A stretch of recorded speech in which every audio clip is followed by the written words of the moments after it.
오늘 이 본문을 말씀을 같이 나누면서 여러분들과 같이 나누고 싶은 마음은 교회에 대한 마음을 같이 나누고 싶어요. 아마 여러분들 많이 교육받고 양육받아서 잘 아시겠지만 오늘 본문에 교회라는 단어가 성경에 처음 등장하는 말씀입니다. 교회가 존재하지 않을 때 예수님께서 교회라는 것을 말씀하신 거예요. 우리가 어떤 것이 존재할 때 그 단어를 얘기하면 우리 머릿속에 딱 떠오르는데 예수님께서 교회라는 단어를 쓰셨는데 제자들은 과연 교회라는 것을 얼마나 이해했을까? 예수님께 처음으로 교회라는 단어를 쓰실 때 과연 제자들에게 무엇을 말씀하고 싶었을까? 저는 오늘 본문을 보면서 이런 고민을 하게 됩니다. 그런 가운데 오늘 이 말씀 속에 하나님이 기뻐하시는 교회의 본질이 무엇인지를 우리에게 말씀하고 싶다는 거예요. 하나님이 기뻐하시는 교회, 여러분 한 가지 분명히 짚어 넘어갈 것은 교회는 건물이 아니라 우리들이잖아요. 하나님이 기뻐하시는 교회, 하나님께서 함께 세워가기를 원하는 교회가 무엇인지를 오늘 본문에서 분명하게 말씀하고 있다는 겁니다. 먼저 이 말씀을 예수님께서 말씀하신 장소가 굉장히 중요한데 13절입니다. 예수께서 빌립보 가이사랴 지방에 이르러 제자들에게 물어 이르되 사람들이 인자를 누구라 하느냐. 여러분 갑자기 뜬금없이 예수님께서 제자들에게 묻습니다. 사람들이 나를 뭐라고 하니? 여러분 이 질문은 다른 사람이 나를 어떻게 생각하는지를 의식하고 남의 눈과 남의 평가를 의식하는 거라고 한다면 굉장히 이건 자존감이 불안한 사람이 질문할 수 있는 거잖아요. 끊임없이 사람들이 나를 뭐라고 그래? 나를 어떻게 본대? 근데 예수님은 그런 마음으로 지금 제자들한테 질문하는 건 아니거든요. 분명히. 그 다음에 이 빌립보 가이사랴 지방은 유대 땅에서 굉장히 특별한 곳입니다. 이스라엘이 로마의 통치를 받을 때 예수님을 박해했던 헤롯 대왕이 죽고 나서 자신의 아들들에게 나라를 분배해서 통치하도록 합니다. 분봉왕이라고 하지요. 그 중에서 빌립이라는 사람이 자신이 로마에 대한 충성심을 나타내기 위해서 한 도시를 정하고 자신의 이름인 빌립과 로마 황제 가이사의 이름을 합쳐서 가이사랴 빌립보라는 이름을 짓게 된 겁니다. 그 도시를 보면 나는 로마를 이만큼 사랑합니다. 로마에 대한 충성심이 있습니다라는 것을 가시적으로 보여주는 도시로 만들기 위해서 세운 거죠. 그 도시 전체를 로마풍의 신도시로 만든 겁니다. 그 안에는 로마에 있는 신전들을 가져다 놔서 로마 분위기를 자아냅니다. 거기에는 판신전이라고 하는 신전도 갖다 놓고 헤르메스 신전이라는 것도 갖다 놓고 가장 규모가 큰 것은 제우스 신전도 갖다 놓고 또 거기에 로마 신전은 로마 황제를 숭배하기 위한 아우구스투스 신전까지도 모셔다 놨습니다. 그러니까 도시를 보면은 사람들이 이 안에서 느끼는 느낌은 이 많은 신들이 로마의 강력한 제국을 이루는 그들을 보호하신 신들이 여전히 우리에게도 있고 그 신이 우리를 인도하고 있고 보호하고 있다는 것을 사람들한테 가시적인 건물로서 메시지를 주는 거예요. 그 도시에 사는 사람들은 그 도시에 사는 것만으로도 특권의식을 가지고 있습니다. 그리고 곳곳의 신전에서 자기가 존경하고 자기가 사랑한다는 걸 표현하면서 그 신의 혜택을 받고 살아가는 것이 그들의 특권의식 속에서 포함되어 있습니다. 바로 그런 곳에서 예수님께 질문한 것이 이 사람들은 나를 누구라고 하느냐. 지금 이 사람들이 예수님을 따라다니면서 환호하고 기뻐하고 예수님을 따라오는데 과연 저들은 나를 누구라고 생각하냐. 그러자 제자들이 고민하다가 대답했습니다. 어떤 이들은 세례요한이라고 하고 어떤 이들은 엘리야라고 합니다.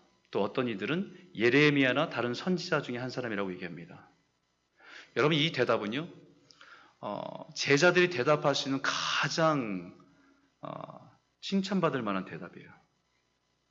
그러니까 인정받을 만한 대답입니다. 좋아하실 만한 대답이에요. 우리나라 역사 인물 중에 세동대왕이나 이순신 장군과 같습니다라고 얘기하는 거고 똑같은 거거든요. 그런데 예수님은 다시 그 질문에 별로 기뻐하지 않으세요. 그걸 다시 질문하죠. 그럼 너희는 나를 누구라고 생각하느냐. 이 질문에 제자들은 뭔가 좀 잘못됐다는 걸 의식하기 시작했어요. 대답은 분명히 우리가 맞는 것 같은데 왜 예수님이 만족하지 않으실까? 그때 등장한 인물이 베드로인데요. 베드로가 그 유명한 고백을 하죠. 16절인데 이 말씀을 한번 같이 한번 읽겠습니다. 시작. 시몬 베드로가 대답하여 이르되 빌립보 가이사란 지역에서 주라고 고백하는 대상들이 너무 많은 그 땅에서 제우스도 있고 또 황제도 있고 거기에 그 모든 것에 주라고 고백하는 그 도시에서 과연 예수가 누구냐라는 질문에 베드로가 주는 그리스도시요 살아계신 하나님의 아들입니다라는 고백을 한 거예요. 아마 그 따라왔던 제자 중에서도 예수님을 따라오면서 가족도 뒤로 하고 왔지요. 자신이 직업도 내려놓고 왔습니다. 그렇게 하면서 예수님을 따랐던 그 제자 중에서는 자신을 예수님 만난 그것을 인생에 찾아온 기회로 생각한 사람도 있습니다. 마치 대선주자 한 사람을 잘 만나서 열심히 지지하고 따르다 보면 언젠가 자신의 인생에 성공의 기회가 올 수도 있겠다라는 생각을 가지고 따른 사람도 있어요. 그런 제자들을 바라보시면서 예수님께서 너희는 나를 누구라 생각하느냐? 이 질문은 그 당시 예수님의 제자들에게 한 질문이지만 오늘 이 질문은 이 자리에 앉아있는 저와 여러분에게 다시 묻는 질문입니다. 너희는 예수를 누구라 생각하느냐? 우리가 살아간 세상은 가이사라 빌립보다 더 많은 주가 있죠. 우상이 있습니다. 돈이 우상이기도 하고 성공이 우상이기도 하고 건강이 우상이기도 하고 자녀가 우상이 되는 세상이 살아갑니다. 너무 많은 것들이 너무 많은 주가 가득 찬 이 세상 속에서 그리스도인으로 살아가는 우리들에게 너희는 과연 나를 누구라 하느냐?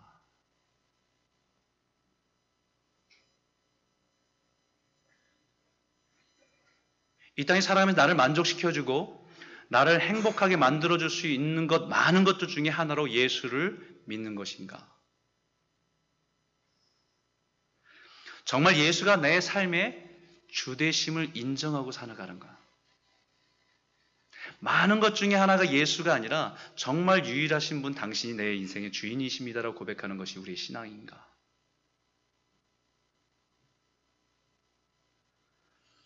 그 질문에 베드로의 대답이 주는 그리스도시요 살아계신 하나님의 아들입니다라는 고백이지요. 그 대답을 들으시고 예수님께서 말씀하신 것이 18절입니다. 또 내가 내게 이르노니 너는 베드로라. 내가 이 반석 위에 내 교회를 세우리니 음부의 권세가 이기지 못하리라. 할렐루야. 이게 교회입니다.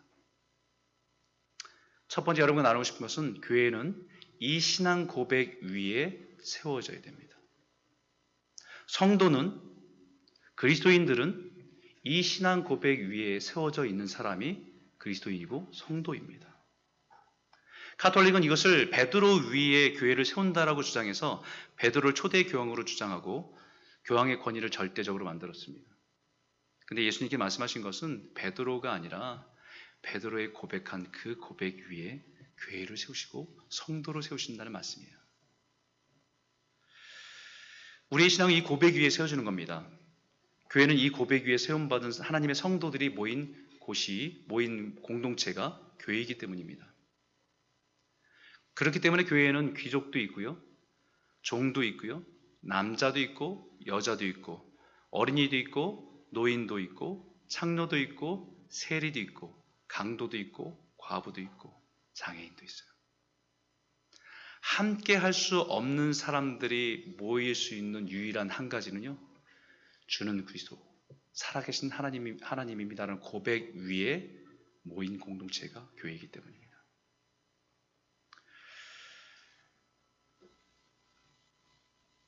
이 세상의 빛 교회가 다른 것 위에가 아니라 여러분의 믿음의 고백이 주는 그리스도시요 살아계신 하나님입니다라는 고백 위에 세워지는 교회 되기를 주의 이름으로 축원합니다. 두 번째는요, 교회가 어떤 곳이냐? 교회는 음부의 권세가 이기지 못하는 것이 교회입니다. 우리 한번 약속의 말씀을 볼까요? 18절입니다. 같이 한번 읽겠습니다. 시작. 내가 이 반석 위에 내 교회를 세우리니 음부의 권세가 이기지 못하리라. 아멘. 교회는요, 음부의 권세가 이기지 못한다고 분명히 선포합니다. 음부라고 하는 것은 하데스, 음부, 스올이라고 하기도 죽음이라고 하도 사망이라고도 표현합니다. 음부의 권세가 이기지 못하리라고 하는 말은 원래 원문의 의미를 잘 보면 영어에는 좀 표현되어 있지요. 다시 얘기하면 음부의 문들이 그것 교회에 대항하여 이기지 못하리라는 말이에요. 이것을 좀 의역을 하면 음부로 들어가는 문들이 교회와 성도들을 대항하고 괴롭히지만 결국 이기지 못하리라는 말씀이에요. 저 이 말씀 묵상하다 이 뜻을 깨닫고 나서 얼마나 감사했는지 몰라요. 얼마나 감동이 되는지 모릅니다. 왜냐하면 이 시대의 목회자로 살아가면서 세상을 볼 때 사단의 권세가, 음부의 권세가 교회를 무너뜨리고 성도를 무너뜨리고 승리하는 것처럼 보일 때가 너무 많이 있기 때문이에요. 세상에서 음부의 권세가 너무 강력해서 이 시대의 교회로서 살아간 성도들에게는 그 권세 앞에 무기력하게 보일 때가 너무 많았기 때문입니다. 믿음을 가지고 신실하게 이 땅에 살아간다는 자체가 얼마나 고통스럽고 힘겹다는 것을 너무나 많이 보았기 때문이에요. 그러나 분명히 우리에게 말씀하고 있는 약속의 이 말씀은 그것은 교회와 성도들을 대항해서 괴롭히는 것이지만 결코 이기지 못한다는 승리의 선포입니다. 할렐루야? 따라하겠습니다. 교회는 이긴다. 반드시 이긴다. 음부의 권세가 교회와 성도를 흔들고 괴롭히고 넘어지게 할 때가 있고요. 어렵게 할 수 있지만 그러나 반드시 교회는 이깁니다. 이것은 예수님의 십자가에서 이루신 구원의 역사에 그대로 나타납니다. 십자가의 구속 사역을 이루시기 위해서 끊임없이 예수님을 괴롭히고 저항했지만 결국 예수님은 십자가의 순종으로 승리하십니다. 예수님이 십자가에 고난받으시고 십자가의 죽음을 당하실 때 그 순간만큼은 음부의 권세가 이긴 것처럼 보였지만 예수님의 부활로 승리하십니다. 할렐루야? 왜 음부의 권세가 교회인 성도를 이기지 못하는지 아십니까? 교회와 성도는 주는 그리스도시 살아계신 하나님의 아들입니다라는 고백 위에 세워진 사람들이고 공동체이기 때문이에요. 사단의 권세와 음부의 권세가 예수님을 무너뜨릴 수 없었던, 이길 수 없었던 이유는 예수님은 하나님의 아들의 권세를 가지고 계신 분이기 때문이에요. 그렇기 때문에 우리가 예수를 그리스도시요 하나님의 아들이라고 고백하는 믿는 자들에게 약속하신 것이 분명히 있죠. 그것은 요한복음 1장 12절에 있는 말씀이에요. 같이 한번 크게 읽겠습니다. 시작. 영접하는 자, 곧 그 이름을 믿는 자들에게는 하나님의 자녀가 되는 권세를 주셨으니. 뭘 주셨다고요? 하나님의 자녀가 되는 권세를 주셨다고요. 음부의 권세가 이길 수 없는 권세가 하나님의 자녀의 권세, 하나님의 아들의 권세입니다. 이 권세로 음부의 권세를, 어둠의 권세를 넉넉히 이기며 세워져가는 교회 되기를 주의 이름으로 축원합니다. 그러나 주님이 다시 오셔서 완전한 통치가 이루어지기 전까지는 음부의 권세가 강력하게 역사할 겁니다. 우리가 그리스도인으로 믿음의 사람으로 살아가려고 하면 할수록 이 권세는 더욱더 강하게 우리를 걸고 넘어지게 할 겁니다. 그것 때문에 성도는 때로는 괴롭고 고통스럽고 힘겨운 인생의 여정을 지나가게 될 것이지만 분명한 것은 음부의 권세로 들어가는 분들이 교회와 성도들 대항하고 괴롭히지만 결코 이기지 못한다는 거예요. 교회를 어지럽히고 혼란스럽게 하고 갈등하게 하고 상처받게 하고 시험 들게 하고 눈물 나게 하고 지치게 하고 그렇지만 분명한 것은 교회를 이길 수는 없다는 거예요.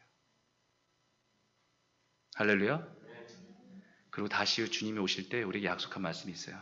계시록 이런 말씀합니다. 내가 들으니 보좌에서 큰 음성이 나서 이르되 보라 하나님의 장막이 사람들과 함께 있음에 하나님이 그들과 함께 계시리니 그들은 하나님의 백성이 되고 하나님은 친히 그들과 함께 계셔서. 다시 오신 주님의 마지막에는요, 하나님의 백성들을, 하나님의 교회들을 다 불러 모으세요. 모든 민족 방언에서, 족속에서. 그리고 약속한 말씀으로 우리에게 주신 게 있습니다. 21장 4절이에요. 같이 한번 읽겠습니다. 모든 눈물을 그 눈에서 닦아주시니 다시는 사망이 없고 애통하는 것이나 곡하는 것이나 아픈 것이 다시 있지 아니하리니 처음 것들이 다 지나갔습니다. 음부의 권세 때문에 교회와 성도들에게 끝까지 대항하고 괴롭힘 때문에 우리 인생에 때로는 하염없는 눈물로 흘리고 살아갈 때가 있지요. 무기력한 삶의 한계 앞에서 한없이 무너질 때도 있습니다. 우리가 감당할 수 없는 슬픔과 아픔에 애통할 때도 있고요. 질병의 고통의 앞에서 연약한 존재임을 깨달을 때도 있습니다. 그러나 하나님의 자녀는, 그 하나님의 자녀들이 모인 하나님의 교회는 하나님께서 반드시 승리하게 하실 줄 믿습니다. 사랑하는 성도 여러분, 음부의 권세 앞에서, 어둠의 권세 앞에서 무릎 꿇지 않고 하나님의 자녀의 권세로 날마다 넉넉히 싸워 승리하는 저와 여러분 모두가 되시기를 주의 이름으로 축원합니다. 세 번째는요, 교회는 어떤 곳이냐? 교회는 땅과 하늘을 연결하는 사명을 붙들고 있는 교회입니다. 19절에 있는 말씀인데 같이 한번 읽겠습니다. 함께 읽겠습니다. 시작. 내가 천국 열쇠를 내게 주리니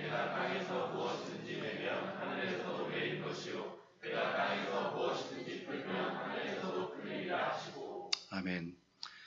세 번째는 우리가 하나님의 자녀로서 하나님의 교회로 살아갈 때 견디고 버티기만 잘하란 말이 아니에요. 교회와 성도에게는 사명이 있다는 말입니다. 그 사명은 천국 열쇠를 가지고 감당해야 되는 사명입니다. 여러분, 열쇠는 아무에게나 맡기지 않습니다. 믿는 사람에게 맡겨요. 신뢰하는 사람에게 맡깁니다. 주님은 교회에 천국 열쇠를 맡기신 겁니다. 성도들에게 천국 열쇠를 맡기신 거예요. 천국을 향해서 열고 닫는 열쇠를 가진 것이 교회요, 성도라는 것이죠. 그 열쇠는 하늘과 땅을 연결하는 열쇠입니다. 그래서 내가 땅에서 무엇이든 매면 하늘에서도 매일 것이요, 내가 땅에서 무엇이든 풀면 하늘에서도 풀리리라 말씀합니다. 여기서 매인다는 것은 결박시키다, 묶어버리다는 의미고요. 여기서 푼다는 것은 놓인다, 자유하게 만든다는 의미예요. 이 열쇠를 제자들에게 주시면서 교회와 성도들에 맡기시면서 세상으로 보내실 때 약속하신 것이 이 열쇠를 가지고 세상의 죄악으로 어둠의 권세 앞에 묶여있는 자들을 풀어내고 그 결박으로 사단의 권세를 묶으라고 우리에게 주신 권세가 이 천국 열쇠를 맡기신 것이 교회라는 겁니다. 음부의 권세 아래에 있는 사람들에게, 죄의 권세 아래에 있는 사람들에게 예수의 생명으로 그들을 자유케 하는 일들을 감당하라고 교회와 성도를 부르셨다는 거예요. 근심과 두려움에 매여 있는 자들에게 하나님의 복음을, 예수 그리스도의 복음을 통해서 그들을 자유케 하고 주님을 찬송하는 백성으로 부르라고 우리를 부르셨다는 겁니다. 세상의 빛 교회가 세상의 어둠의 권세를 묶어버리고 하나님의 자녀의 자유를 남기고 선포하는 교회 되기를 주의 이름으로 축원합니다. 그런데 많은 교회와 성도들이 이 특권과 사명을 잘 사용하지 못해요. 그리고 무기력하게 존재합니다. 그 이유 중에 첫 번째 하나는 그 천국 열쇠를 잘못 사용할 때가 많아요. 결박시킬 걸 결박시키고 풀어낼 걸 풀어내려는데 다른 것을 결박하고 풀어내지 못할 때가 많다는 겁니다. 저희가 그 이민사회에서 오래 살면서 한국에 대한 관심들이 늘 있거든요. 신문을 보고 뉴스를 볼 때마다 여러 가지 소식을 듣게 되는데 그 중에서 얼마 전에 제 마음에 이렇게 좀 클릭이 되면 좀 안타깝게 생각한 것이 있습니다. 그것은 뭐냐면 한국의 그 방산 비리라고 하죠. 그 왜 군인들 사용하는 물건들을 만들었는데 그것이 비리로 불량품을 만들어낸 일들이 많이 이렇게 보도가 됐던 것이 있습니다. 전투화를 만들었는데 전투화가 물이 새기도 하고 뭐 군복을 만들었는데 이것이 뭐 적외선 카메라에 잡히기도 하고 뭐 기능을 하지 못하는 일들이 많다는 겁니다. 방독면을 만들었는데 가스가 새기도 하고. 근데 제가 그것 중에 가장 심각했던 것 하나가 뭐였냐면 한국의 공군기인 F-16이 주 공군기거든요. 전투기인데 134대가 있어요. 근데 그 공군기에 어떤 치명적인 문제가 있냐면 피하 식별 장치가 업데이트가 안 돼 있어요. 피하 식별 장치라는 것은 적인지 아군인지를 빨리 신호로 알아채서 공격하면 공격하든지 피하든 피할 수 있는 그런 것을 파악해내는 장치인데요. 그게 아군이 와도 아군인지를 모른다는 겁니다. 그러니까 그게 2020년까지 업데이트를 해야만 제대로 기능을 한다고 합니다. 생각외로 이 서로가 서로를 죽인 일들이 잘못 알아서 오류해서 발사해서 서로를 파괴하고 죽이는 일들이 전쟁 가운데 굉장히 많습니다. 그래서 팀킬링이라고 하는데 프렌드 파이어라고 하는데 아군인지 적군인지 구별하지 못해서 서로를 죽이는 일들이 많이 일어납니다. 실제로 2차 대전 사상자 중에서 21%가 이 팀킬에 의한 사망사고입니다. 베트남전에서는 39%, 걸프전에서는 52%, 이라크전에서는 41%입니다. 절대적으로 일어나서는 안 되는 일인데 아군끼리의 잘못된 것으로 인해서 서로가 죽이는 일들이 생긴 거지요. 근데 이게 전쟁터에서만 일어나는 것이 아니라 영적인 전쟁을 감당해야 되는 교회 안에서도 일어날 때가 많습니다. 사단이 가장 교회를 어렵게 하는 것은 우리가 이 천국 열쇠를 가지고 사단의 권세를 결박하고 그 권세 아래에 있던 사람들을 자유케 하는 것이 우리의 사명이고 그 권세를 받은 자들인데 사단이 우리를 가장 어렵게 하는 것은 아군과 적군을 구별하지 못해서 서로를 매고 서로를 묶어버리는 일들을 교회 안에서 하게 된다는 얘기예요.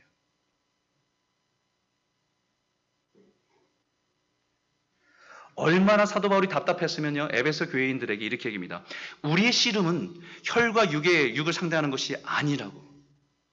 우리가 싸울 대상은 통치자들과 권세들과 이 어둠의 세상 주관자들과 하늘에 있는 악의 영들을 상대하는 것이지 우리 성도들끼리 싸워서는 안 된다는 얘기를 에베소서에 처절하게 고백합니다.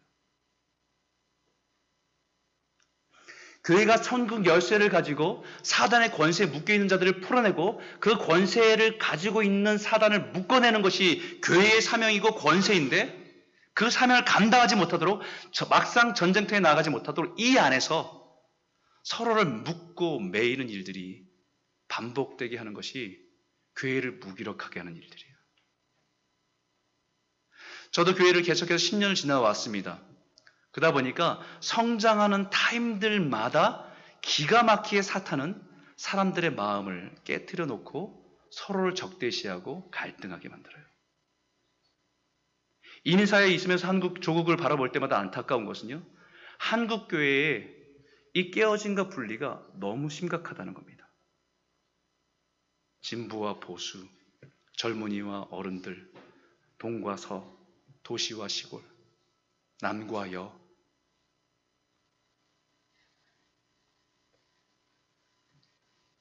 우리가 싸워야 할 대상, 우리가 묶고 우리가 풀어내야 할 대상은 여기 안에 우리의 싸움이 아니라 세상 밖에 있는 사단의 권세 아래에 있는 그 사람들을 풀어내고 예수의 이름으로 사단의 권세를 묶는 것이 교회의 권세예요.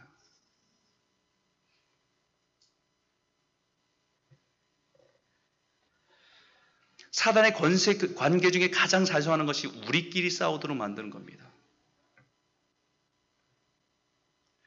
초대교회도 이런 일들이 일어났습니다.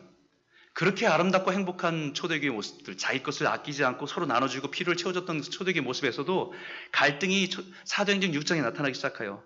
제자들이 많아졌는데 헬라파 유대인들과 히브리파 유대인들이 구제하다가 싸웁니다. 하나님을 일을 하다가 싸웁니다. 선교하다 싸웁니다. 원망하기 시작하고요. 서로에 대해서 자기네 마음에 상처받은 걸 꽁꽁 묶어서 풀어내지 않습니다.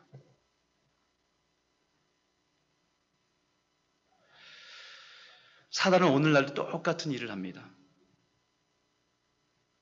혹시 15년 동안의 이 세상의 빛 교회 안에서 신앙생활 하다가 내 마음에 자꾸 누군가 어느 이집사님이, 어느 권사님이, 목사님이 마음이 자꾸만 걸려서 부담이 되고 미움이 생긴다고 한다면요, 여러분 지금 여러분의 신앙이 업데이트 돼야 돼요. 은혜의 업데이트가 돼야 돼요. 내 생각을 내려놓고 하나님의 생각으로 성도를 바라보고 우리가 싸워야 할 대상, 영적인 싸움 가운데 방향을 전환하셔야 됩니다.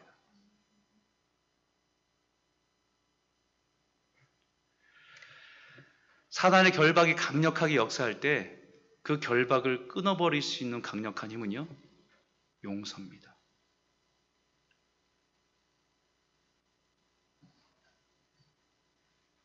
수많은 사람들이 한 공동체 안에서 이 천국 열쇠를 가지고 교회의 사명을 감당하도록 부르심 받았는데 상처에 매여 있고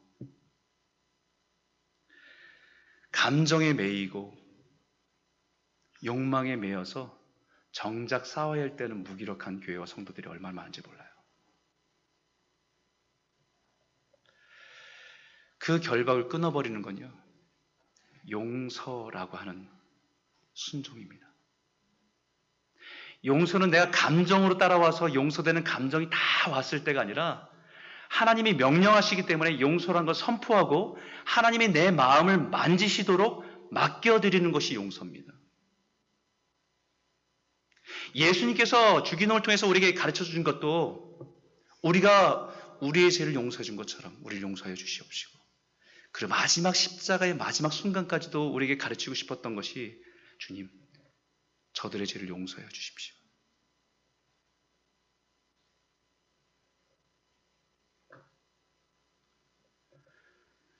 저는 세상의 빛 교회가 주님의 은혜 안에 이 결박들을 풀어버리고 세상 가운데 어둠의 권세를 묶어내고 그 권세 아래 있던 자들을 자유케 하는 일에 쓰임받는 귀한 축복의 통로 되길 주의 이름으로 축원합니다. 또 다른 하나의 이유는, 교회가 이 권세를 잘 사용할 수 없는 또 다른 이유는 우리 스스로가 능력이 없다고 확신하기 때문이에요. 그런 능력을 받은 적이 없다고 확신하기 때문입니다. 그런데 요한계시록의 7교회 중에서 칭찬받은 교회가 빌라델베 교회지 않습니까? 그 교회에게 하신 말씀을 기억해 보십시오. 이런 말씀하셨어요. 빌라델베 교회의 사자에게 편지하라. 거룩하고 진실하사 다윗의 열쇠를 가지신 이 곧 열면 닫을 사람이 없고 닫으면 열 사람이 없는 그가 이루시되. 열쇠의 주인 되신 예수님께서 그 천국 열쇠를 교회와 성도들에게 맡기신 겁니다. 이미 열어놓은 문입니다. 권세를 풀어내고 하나님의 백성으로 부를 수 있도록 그 문을 활짝 열어놓고 기다리시는 거예요. 그리고 이렇게 말씀하십니다. 우리 같이 한번 읽어볼까요? 볼지어다, 시작. 볼지어다 내가 내 앞에 열린 문을 두었느니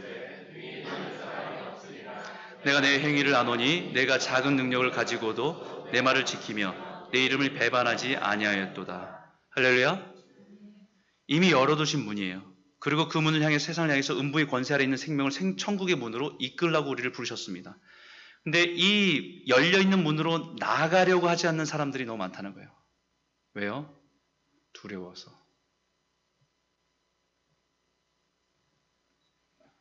자신을 보면 위축되니까.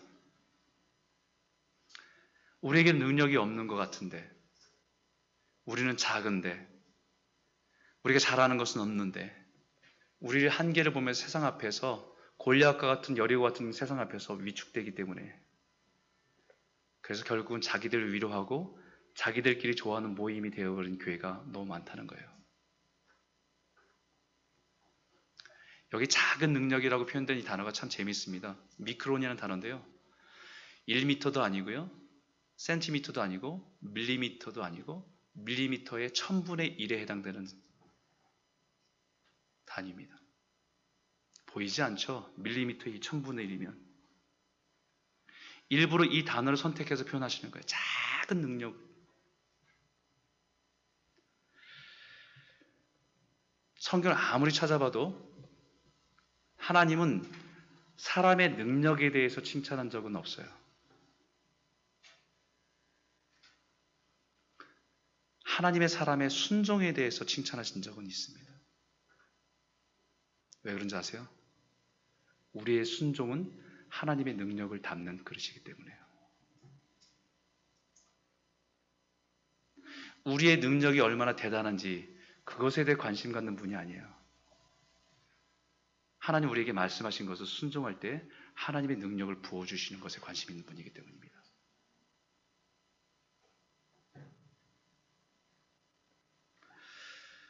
저는 다른 교회, 제가 아는 목사님 교회도 많은데요. 세상의 빛 교회를 꼭 오고 싶었던 이유가 있어요. 왜냐하면 작지만 강한 교회. 하나님 앞에 순종함으로써 하나님의 능력을 담는 교회. 그런 교회를 만나고 싶었고 보고 싶었기 때문이에요.